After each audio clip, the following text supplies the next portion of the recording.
दर्द भला वो क्या जाने, दर्द पाए नहीं। संगठन क्या है, समाज क्या है, एकता क्या है, वो क्या जाने। जो दिनेश दिलेर की दादा की ठोकर खानी। संगवालियों जोरदार ताली बजाना हमारी दीदी बबीता कश्यप, ये हमारे बीच में बहुत दूर ले आए और ये हमारे मानव अधिकार एवं संवैधानिक अधिकार एक्टिविस्ट डूंगरपुर राजस्थान से हमारे बीच में आए हैं तिरुमाय बबीता कश्यप जी। क्योंकि आप लोग बहुत दूर से देखते हैं ना, यूट्यूब में देखते हैं ना, तो आप साक्षात आप देख रहे हैं, वीडियो में जिनको देखते हैं, टीवी में देखते हैं, आप साक्षात आपके सामने हमारे बीच में है बबीता दीदी।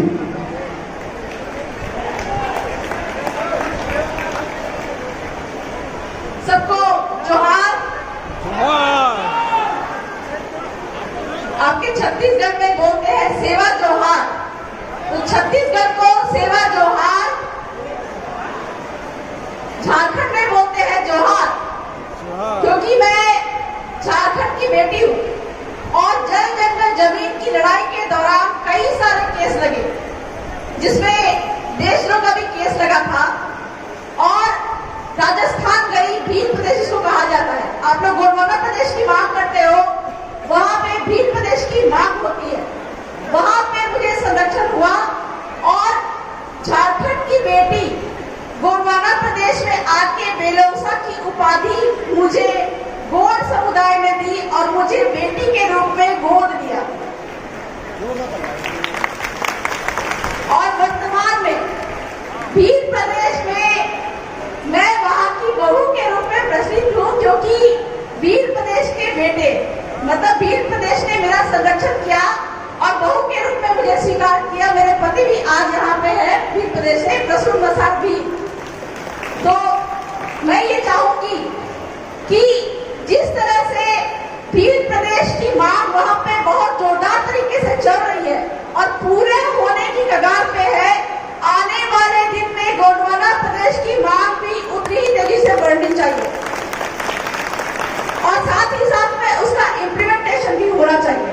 कि जहां जहां पे भी जंगल है, जिन जिन राज्यों में जंगल है, वहां वहां पे नर्सरी नाम का प्रायोजित जो प्रोपेगेंडा है उसको फैलाया जाता है, क्योंकि जिन क्षेत्रों में जंगल है उन्हीं क्षेत्रों में कई हजार लाख गुना, करोड़ गुना कहा जाए, दान के जो बहुमूल्य खनिज पाए जाते हैं और उसको निकालने के लिए सरकारी साजिश की जाती है, जिस कारण से पूंजीपति और सरकारों की मिली भगत से ये घोषणा की जाती है कि ये क्षेत्र नक्सलवादी क्षेत्र है।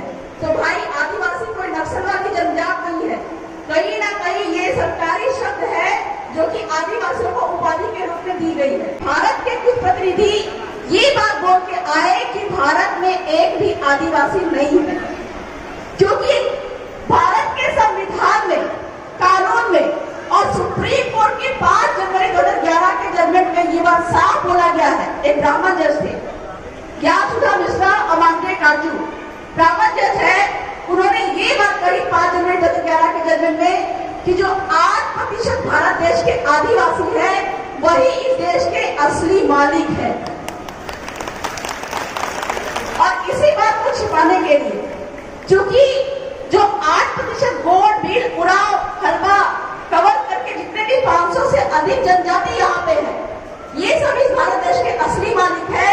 तो जल जंगल जमीन और खनिज पे पहला अधिकार इन्हीं का है, क्योंकि संविधान के कई सारे अनुच्छेद है। आप पढ़ते होंगे 5वीं अनुसूची, बहुत सारे लोगों को समझ में भी नहीं आता होगा कि 5वीं अनुसूची है क्या। मतलब आपको ये बात समझना है कि संविधान का 5वीं अनुसूची ही ऐसा भाग है जो कि साबित करता है कि आदिवासी देश का असली मालिक है। और यही कारण है कि जल जंगल जमीन खरीद पे उसका एकाधिकार है। सुप्रीम कोर्ट, आपका छत्तीसगढ़ लैंड रेवेन्यू कोड, जितने भी जमीन के कानून है, सुप्रीम कोर्ट के जजमेंट है, उनमें ये साफ लिखा हुआ है कि आदिवासी की जमीन कोई भी दूसरा कास्ट का लोग नहीं ले सकता है। साथ ही साथ में केंद्र सरकार यानी कि मोदी सरकार, राज्य सरकार और कोई भी कंपनी भी जमीन नहीं ले सकती है। तो फिर अडानी अंबानी आके अपने छत्तीसगढ़ में कोयला के रूप में खनिज कैसे निकाले, जंगल कैसे काटे? क्यों कर रहे हैं? हम ये बात बोलते हैं, अभी यहाँ पे नारे लगाए जा रहे थे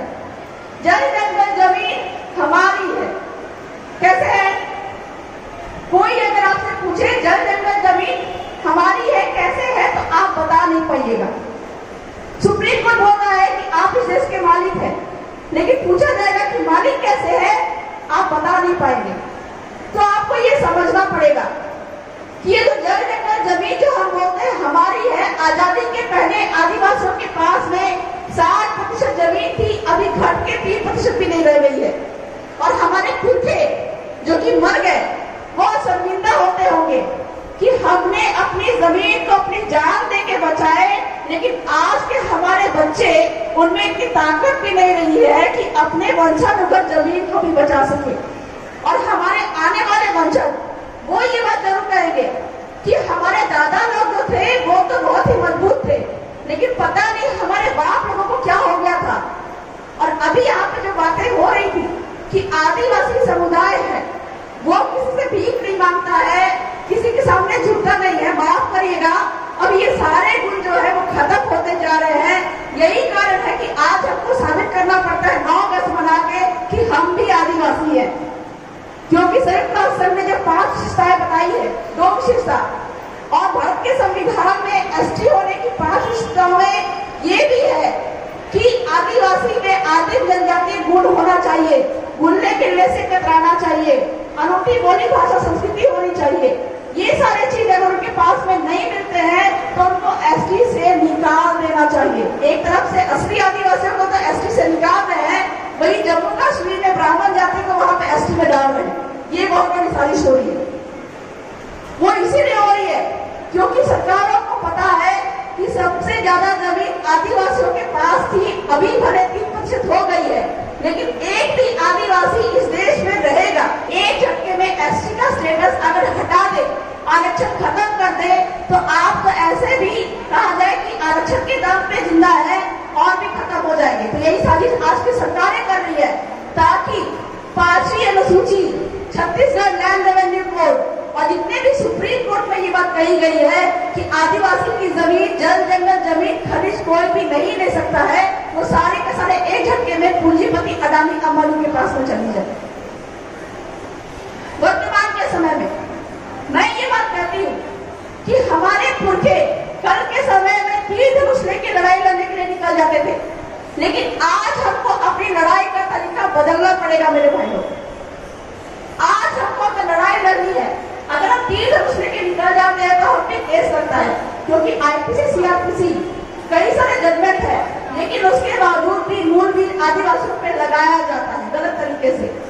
और शर्म की बात तो ये है कि इतने नेता, सांसद, विधायक हमारे एसटी सीट से चुन के जाते हैं, लेकिन बावजूद उनके जेल में सबसे ज्यादा आदिवासी समुदाय के, एससी समुदाय के और अल्पसंख्यक समुदाय के लोग भी आपको मिलेंगे। जो बात आदिवासी समुदाय की पहली राष्ट्रपति द्रौपदी मुर्मू ने भी कहा जाए कि रोते हुए कहा था कि जेलों में सबसे ज्यादा हमारे आदिवासी समुदाय के लोग ही बंद हैं। वो इसीलिए है क्योंकि हम अपने हक अधिकार को नहीं जानते, कानून संविधान को नहीं जानते।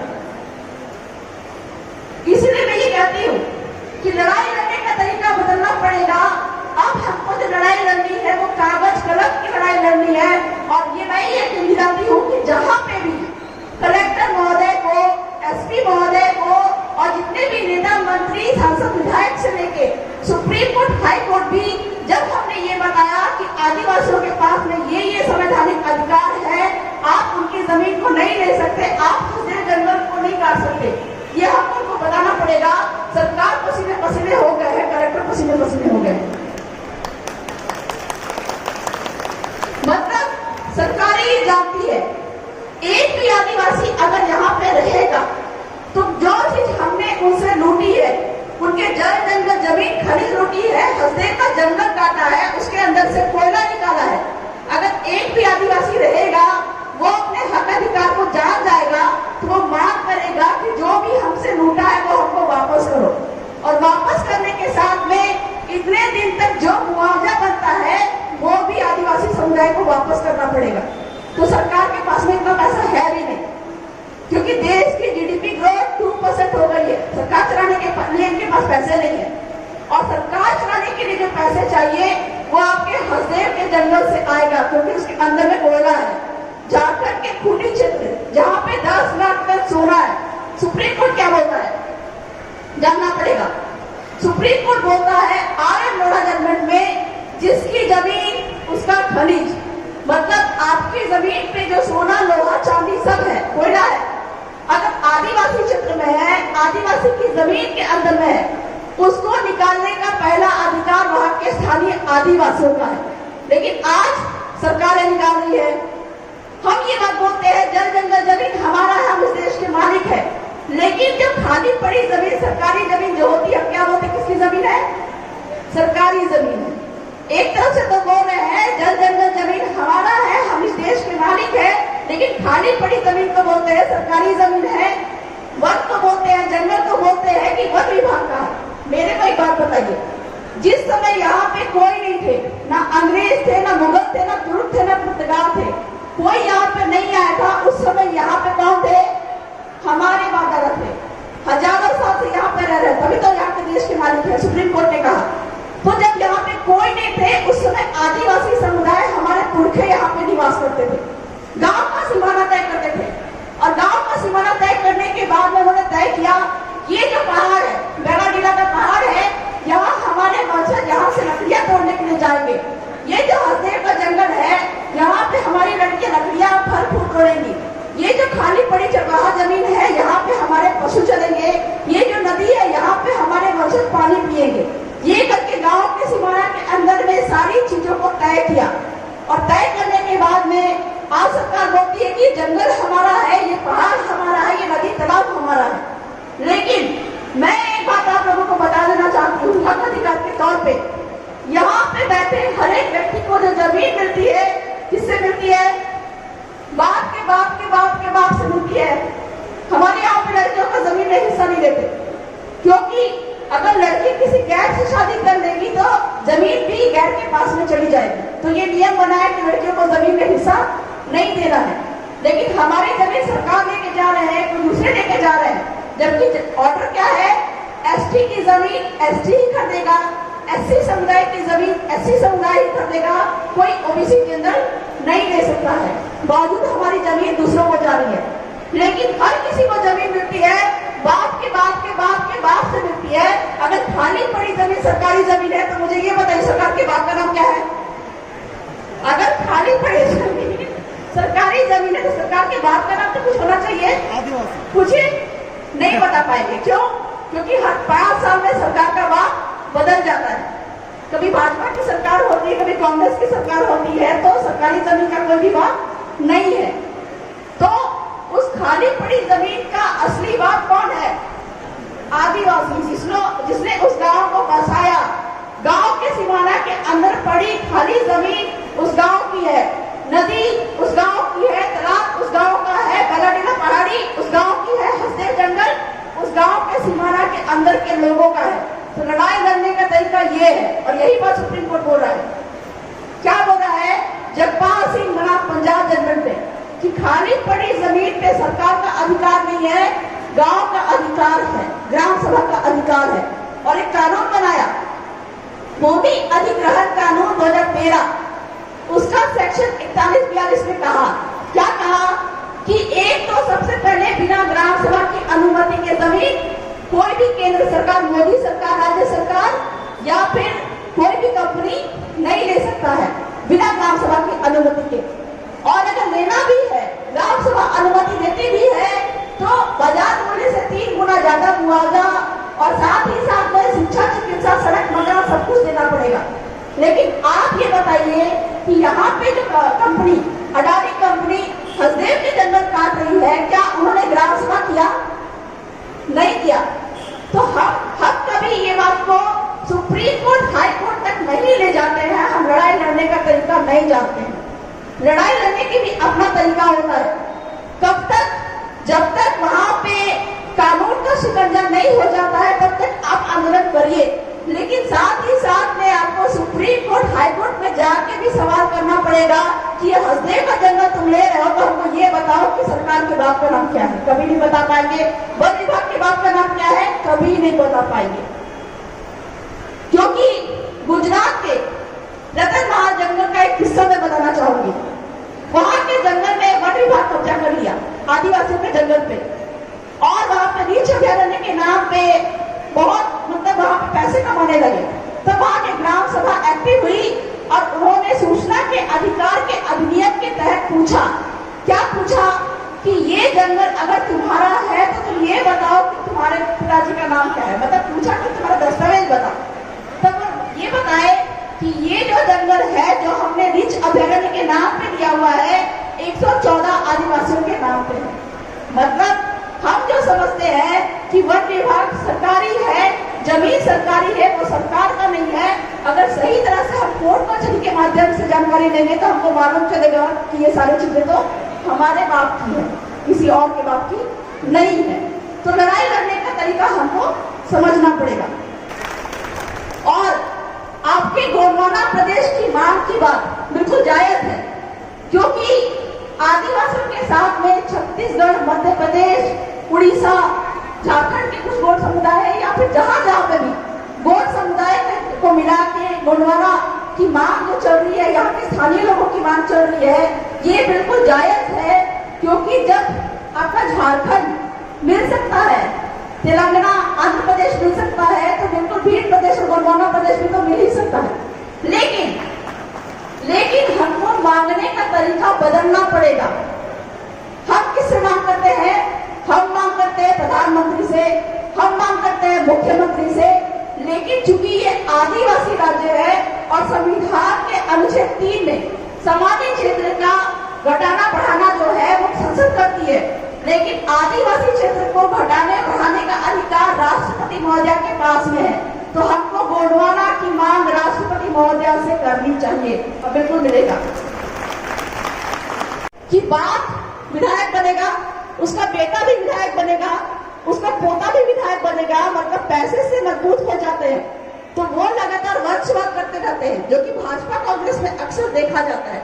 यही कारण है कि आदिवासी समुदाय अपना कोई भी पॉलिटिकल पार्टी खड़ा करना चाहे तो वो सक्सेस नहीं करता है। कारण सिर्फ यही है, एक तो आदिवासी समुदाय में एकता की कमी है, और दूसरी बात है कि ये जो वहां से संघीय नीति जो चल रही है इसको हम समझ नहीं पाते हैं। तो कभी भी बचाव की मुद्रा में नहीं रहना है, आक्रमणकारी मुद्दा में रहना है। अगर वो ये बात बोलते हैं कि एसटी और एससी समुदाय के अंदर में क्रीमी लेयर या ऐसा कहा जाए कि कोटी के अंदर में कोटा होना चाहिए, तो हमको भी ये मांग करनी चाहिए कि ना सिर्फ एसटी एससी बल्कि ओबीसी जनरल के लोग जो है, जो कि सक्षम हो चुके हैं, भाजपा कांग्रेस के लोग जो है, जो कि बार बार वंशवाद करके नेता मंत्री बनते आ रहे हैं, इनको भी दोबारा एसटी का सीट से, एससी का सीट से, ओबीसी जनरल का सीट से चुनाव लड़ने का मौका नहीं मिलना चाहिए, तभी जाके वो डरेंगे। अभी एक बात हुई थी, बात आई थी 21 तारीख को भारत बंद का। बिल्कुल मैं उसका समर्थन करती हूँ, चूंकि हक अधिकार की मांग के लिए भी जिस तरह के भी लोकतांत्रिक तरीके से मुद्दे को आप उठा सकते हैं, बिल्कुल उठाना चाहिए। लेकिन सबसे पहली और महत्वपूर्ण बात मैं ये कहना चाहूंगी, कभी भी आप लोग आंदोलन करते हैं तो आंदोलन करने के लिए तरीका होना चाहिए शांतिपूर्वक और लोकतांत्रिक तरीके से, क्योंकि हम लोग भी भुक्तभोगी है। जहाँ पे आंदोलन आक्रोशकारी हो जाता है तो बड़े बड़े नेताओं को जेलों में बंद किया जाता है और तब जाके आपका पूरा का पूरा आंदोलन ठप हो जाता है। यही कारण है कि आज तक आदिवासी आंदोलन सक्सेस नहीं किया है। तो कभी भी आंदोलन करिए, शांतिपूर्ण तरीके से करिए। दूसरी बात है, आज इस मंच के माध्यम से मैं ये बोलना चाहूंगी कि लगातार इसी तरह से छत्तीसगढ़ के बस्तर का क्षेत्र हो या फिर आरक्षण का मुद्दा हो या छत्तीसगढ़ के अगर बैराडीला पहाड़ी की बात हो, हसदेव के जंगल की बात हो, लेकिन चूंकि हमको जानकारी का अभाव है, हम नहीं जानते इन सब बातों को, इस कारण से आज तक हमको दबाया जा रहा है। और बात अगर कहेंगे हसदेव के जंगल की, तो मैं ये बात जानती हूँ कि खान और खनिज अधिनियम जो है 1956 का, इसका इस क्षेत्र में लागू करने का, अनुसूचित क्षेत्र में लागू करने का शर्त है। ये जो कानून है सामान्य क्षेत्र में अलग लागू होगा, और जैसे पंचायत को लागू करने के लिए पेशा कानून यहाँ पे आया, ठीक वैसे ही खान और खनिज अधिनियम यानी कोयला निकालने के लिए, सोना निकालने के लिए, चांदी निकालने के लिए आदिवासी क्षेत्र से उनको भी पेशा के तौर पे संसद को अलग से कानून लाना पड़ेगा, तभी जाके वो निकाल सकते हैं। और ये बात अगर हम सुप्रीम कोर्ट में रखते हैं कि खान और खनिज अधिनियम को आदिवासी क्षेत्रों के लिए नए कानून के तौर पे उनके रूढ़ी प्रथा, उनके ग्राम सभा के अनुरूप नहीं लाया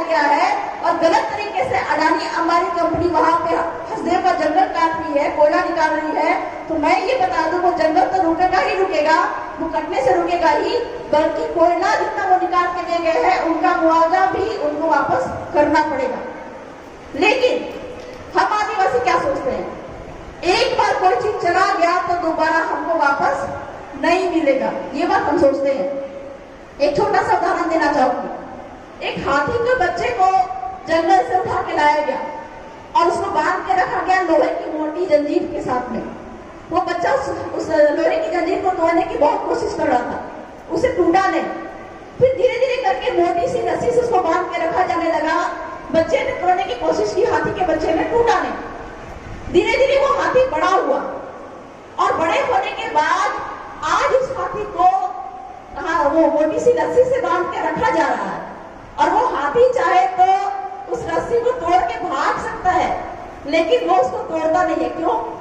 क्योंकि उसको लगता है कि आज भी मेरे से ये नहीं टूटेगा। यही बात है आदिवासी समुदाय के साथ में। इतना हक अधिकार की बात है, इतने संवैधानिक अधिकार है, लेकिन आदिवासी समुदाय को लगता है कि जो जमीन चली गई है, जो हक अधिकार हमसे छिन गया है, वो वापस हमको नहीं मिलेगा। यह वीडियो आप लोगों को कैसा लगा कमेंट करके जरूर बताइएगा, और चैनल पे नए हैं तो लाइक शेयर और सब्सक्राइब जरूर करिएगा। आप सभी का धन्यवाद। नगर पालिका की जमीन पे बनी हुई थी, लेकिन कोर्ट के आदेश से वो पूरा का पूरा बिल्डिंग तोड़ दिया गया, तो कानून संविधान से कोई भी ऊपर नहीं है।